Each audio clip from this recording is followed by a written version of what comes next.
नमस्कार।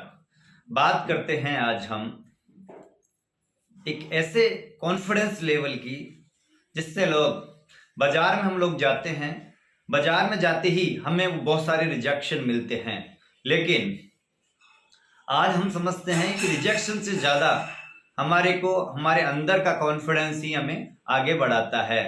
जी हाँ, आज को मैं आपको बात करता हूँ, कोई भी राजनीतिक पार्टी हो, वो जिस दिन पार्टी बनाता है उसको पता होता है वो जीतेगा या हारेगा, लेकिन कोई भी राजनीतिक पार्टी जीतने के लिए लड़ती है। जैसे लेकिन और एक हर पार्टी का अपना एक वोटर होता है। जैसे हम बात करते हैं राजस्थान की। राजस्थान में कांग्रेस को हर साल मान लीजिए 30% वोट मिलते हैं और बीजेपी को भी 30% वोट मिलते हैं। लेकिन फिर भी हमारे यहाँ पर कभी 30 बीजेपी की सरकार बनती है और कभी कांग्रेस की सरकार बनती है। ऐसा क्यों? क्योंकि जो 40% लोग हैं जो बीच में, वो लोग ऑफर देखते हैं। ऑफर किसी भी प्रकार का हो सकता है। जैसे ऑफर पहला, जो 40% हमारे यहाँ वोटर है वो किस कास्ट को फैक्ट करते हैं, नंबर एक। नंबर दो, जो वोट हमारा जो कैंडिडेट है वो कितना पढ़ा लिखा है। नंबर तीन, उसका लोगों से जुड़ाव कितना है। नंबर चार, वो जिस भी पोस्ट पे पहले रहा है या रही है तो उसने क्या कार्य किए हैं, जनता के लिए उसकी क्या कनेक्टिविटी रही है, वो भी एक ऑफर की श्रेणी में आता है। नंबर चार, वो जो भी स्थानीय मुद्दे हैं उसके लिए वो अपनी बात कितनी अच्छी तरह से रख पा रहा है या समझा पा रहा है और लोगों को उस पर कितना कॉन्फिडेंस है। इसी तरह के ऑफर्स उस कैंडिडेट को जिताने में आगे आते हैं और ये ऑफर्स को वो कितना कन्विंस कर पाता है फील्ड में, वही उसका लक्ष्य निर्धारण करने में निश्चित रहते हैं। उसी तरह हम बात करते हैं हमारे बिजनेस में। हम जैसे ही किसी दुकान पे या किसी सेल्समैन को कहते हैं कि भाई ये बेचना है, तो वो कहता जी ये तो बिकता ही नहीं है, ये तो बिकेगा ही नहीं है, क्योंकि बाजार में तो यही बिक रहा है। मैं किसी व्यक्तिगत या किसी प्रोडक्ट का नाम नहीं लेना चाहता, लेकिन हम जैसे बात करते हैं मसाले के ऊपर, या कहूँ कि ड्राइड फ्रूट्स के ऊपर, या कहूँ घी के ऊपर या तेल के ऊपर, हमें जैसे ही सेल्समैन को या दुकानदार को हम कहते हैं कि सर ये ले लीजिए, बोले नहीं जी हमारे यहाँ तो यही प्रोडक्ट बिकता है। आपको कैसे यही बिकता है? क्या जिंदगी भर हम जब से पैदा हुए हैं उसी प्रोडक्ट को खाते आ रहे हैं? नहीं, उस प्रोडक्ट को किसी न किसी ने हमें कभी न कभी हमें इंट्रोड्यूस कराया है, हमें दिया है। हमने एक या दो बार या तीन बार हमने उसको बेचा है और लगातार हमें कॉन्फिडेंस डेवलप हुआ और लगातार हमारी आंखों के सामने वो आता रहा और हम उसको बेचते रहे। तो पहली बार तो कोई ना कोई भी जीवन में नया आता ही है और हम उसे विश्वास या कॉन्फिडेंस दिलाना चाहिए। मैं बात करता हूँ, अगर ऐसा ही होता, मैं आपको बात करता हूँ मसाले में टॉप के 3-4 ब्रांड और बॉटम के 3-4 ब्रांड, लेकिन जो 40% ब्रांड है, या मैं कहूँ कि 40% जनता हमेशा एक्सपेरिमेंट, नया खोजने की तलाश, या कहूँ कि बेटर टेस्ट की खोज में रहती है, या यूं कहूँ कि वो हमेशा परिवर्तन चाहती है। वो 40% लोग ही आपकी जिंदगी बना भी सकते हैं और बिगाड़ भी सकते हैं। तो आपको आइए हम बात करते हैं 40% जनता को या 40% हमारे बिजनेसमैन को या उन सेल्समैन को कॉन्फिडेंस कैसे दिलाया जा सकता है, या उनकी कमी क्या है, या वो क्या ढूंढ रहे हैं जो आपको एक्स्ट्रा बतानी है या जतानी है। आप जिस भी कंपनी में काम करते हैं या हम लोग जिस भी शॉप पे काम करते हैं, अगर ऐसा ही होता तो आज से 10 साल पहले, ये कहूँ कि 5 साल पहले मॉडर्न ट्रेड हमारे राजस्थान में तो कम से कम बहुत कम लेवल पे था। लेकिन आज छोटे से टाउन में भी मॉडर्न ट्रेड की कुछ इकाइयां खुल गई हैं जिसमें बहुत सारी कंपनियां आ रही हैं। अगर ऐसा ही होता तो ट्रेडिशनल परचूनी की दुकानें ही चलती, लेकिन ऐसा नहीं है। नयापन जरूर आ रहा है बाजार में, उसको भरपूर सहयोग मिल रहा है, उत्साह है लोगों में करने का।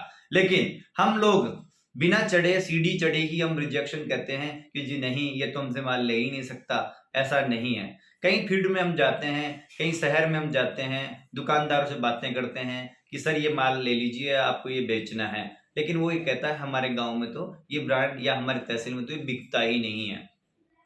मैं आपसे निवेदन करता हूं कि उस शहर का, उस दुकानदार को या उस सेल्समैन को या उस भाई को निवेदन करो कि आपके गांव में या शहर में जो भी मॉडर्न ट्रेड खुला है या जो भी नया बाजार खुला है, नया डेवलप आया है, उसमें आप उसको जरूर विजिट कराएं और उसको कहें कि इसमें कितने ऐसे ब्रांड हैं जो आपके शहर में पहले बिकते थे। मैं आपसे निवेदन करता हूं, जितने भी मॉडर्न ट्रेड्स हैं या जितने भी बड़ी डेवलपमेंट इकाइयां हैं जो अपना शहरों में नई नई इकाइयां खोलते जा रहे हैं, वो कोई और कारण नहीं है, हम लोग खुद नयापन नहीं लाना चाहते। इसलिए आज की युवा पीढ़ी को नया प्रोडक्ट चाहिए, नया टेस्ट चाहिए, नए नए आइडिया चाहिए, लेकिन हम नहीं बदलते तो वो आकर के एक झटके में हमें तुरंत हमारे बिजनेस को बदल देता है, हमारे सेल्स को धराशायी कर देता है। उसके कोई और कारण नहीं, हम हैं, क्योंकि हम कुछ समझना नहीं चाहते, कुछ मानना नहीं चाहते।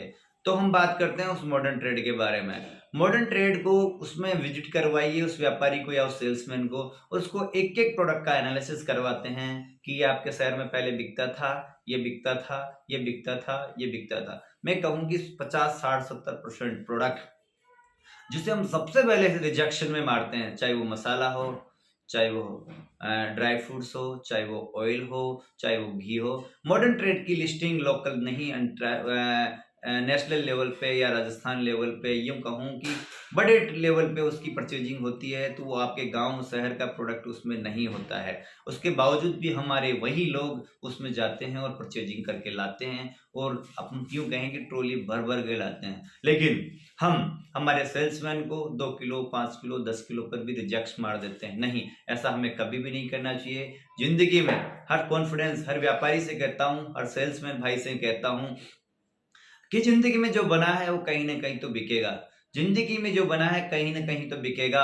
हमें आज उसे टेस्ट कर लेना चाहिए, दुनिया नहीं तो हमें कल, अगले दिन, अगले वक्त हमें टेस्ट करके निचोड़ के फेंक देगी। लेकिन हम खुद बदलना नहीं चाहते, खुद नई नॉलेज नहीं लेना चाहते, कुछ समय के साथ बदलना नहीं चाहते। हमारा रिजेक्शन, हमें रिजेक्ट करने के कई और कारण नहीं है, हम खुद है, क्योंकि हम कुछ सीखना नहीं चाहते हैं। तो हम बात करते हैं उन 40 पर। जो 40% है वो आपसे क्या चाहते हैं, जो बाकी आपके कंपटीटर ब्रांड है उनमें आपकी एडवांटेज क्या है। मान लीजिए आप मसाले ट्रेड में हैं, तो आपके जो भी कंपटीटर या एवरेज ब्रांड है उनकी क्या टीवी एड है? नहीं है। तो आप लिख लीजिए टीवी हेड हमारा है, उनका नहीं है। नंबर 1, उनकी क्वालिटी कैसी है, उनको टेस्ट कराइए कंप्यूटर ब्रांडों की, खोल खोल करके कीजिए ये हमारा ब्रांड है और ये है, आप खुद ही टेस्ट करके आप खुद डिसाइड कर लीजिए कौन बेटर है। पैकेजिंग, जो आज की डेट में सबसे बड़ा कारण होता है, पैकेजिंग कहते हैं ना फर्स्ट इंप्रेशन। तो पैकेजिंग भी बहुत ही मस्ट रोल होता है किसी भी प्रोडक्ट को ऑप्टेक ऊपर लाने के रूप में। नंबर 3 बात, आपकी सर्विस। आपका कस्टमर आपको आज प्रोडक्ट मांग रहा है और आप उसको कितने दिन में या कब देते हैं, वो भी एक बिजनेस में बहुत इन्वॉल्वेशन है। नंबर 5, आपका सुझाव, आप व्यापारी के कितने सुझाव मानते हैं। नंबर 6, आपके रिलेशंस। कोई भी बाजार को शुरुआत में आपके पहले, सबसे पहले आपका रिलेशन बिकेगा, उसके बाद प्रोडक्ट बिकेगा, उसके बाद क्वालिटी बिकेगी, उसके बाद रनिंग आएगा। तो आप अपने दुकानदार को या अपने व्यापारी भाई को किस तरह से ट्रीट करते हैं, उससे किस तरह से कॉन्फिडेंस दिलाते हैं। लेकिन मैं कहूँगा कि उस कॉन्फिडेंस पर हमें खरा उतरना भी है। आप अपने कस्टमर का हमेशा क्वालिटी का तो हमें ध्यान रखना ही है, साथ साथ उसकी बातों का भी हमें ध्यान रखना है। तो हम बात करते हैं 6 के बाद हम लगातार उसको फीडबैक लें, उसको लगातार फॉलोअप दें। दुनिया की कोई भी कंपनी, मैं कहता हूं, आपको रोक नहीं सकेगी। आप ऐसी कोई कंपनी जिसका माल आप नहीं बेच सकते, हो ही नहीं सकता। आप बताइए, आज से 15 साल में कितने स्टार्टअप आए, 10 साल में कितने स्टार्टअप आए, 5 साल में कितने स्टार्टअप चल पड़े, कुछ लोग बंद हो गए। क्योंकि आप सोचिए उस दुकानदार का जिसने पहली बार करोड़ों रुपए लगा करके एक नया स्टार्टअप खोला, क्या उसके पास एक कस्टमर था? नहीं था। लेकिन उसका कॉन्फिडेंस लेवल इतना अच्छा था कि उसे ये लगता था कि मैं इसको बेच दूंगा, मैं मेरे कस्टमर को अच्छी से अच्छी क्वालिटी दूंगा, मेरे कस्टमर से मेरा बहुत अच्छा रिलेशन रखूंगा। उस कॉन्फिडेंस, मात्र एक ही क्वालिटी है जिंदगी में बिजनेस और या सेल्स में आगे बढ़ने की, वो है कॉन्फिडेंस। करोड़ों रुपए, अरबों रुपए खर्च करके कोई आदमी कंपनी खोलता है और हम केवल 5 रुपए का प्रोडक्ट करते ही करते हैं, ये तो नहीं बिकेगा। सोचिए आप उसका कॉन्फिडेंस लेवल, जिसने अरबों रुपए बिना सोचे आपके कॉन्फिडेंस के लिए, आपको और हमारे को आगे बढ़ाने के लिए करोड़ों अरबों रुपए लगाए, और हमने केवल 5 रुपए का एक्सपेरिमेंट नहीं कर पाए हम, और कहते हैं जी नहीं, ये तो बिल्कुल चल नहीं पाएगा। तो मैं आज पुनः मेरे व्यापारी भाइयों और मेरे सेल्समैन भाइयों से कहता हूं कि आपको हमारा कस्टमर चॉइस करना चाहिए कि आज की डेट में हमारे कौन सी कैटेगरी में हमारा कस्टमर आता है। उसको बेटर फ्यूचर हमारे प्रोडक्ट का, बेटर सुझाव, बेटर क्वालिटी, बेटर सर्विस और बेटर रिलेशन रखना है। जिंदगी में कोई भी दुनिया की ताकत नहीं जो आपको फेल कर सकती है और आपको आगे बढ़ने से रोक सकती है। तो मुझे आओ वादा करें हम सब कि आगे से हम नए प्रोडक्ट का एक बार नहीं, 2 बार नहीं, 3 बार जरूर उसको मौका देंगे और साथ ही साथ हमारे सेल्स में इम्प्रूव करेंगे और नए स्टार्टअप्स को, साथ ही साथ नए सेल्समैन को हम प्रोत्साहन देंगे। धन्यवाद।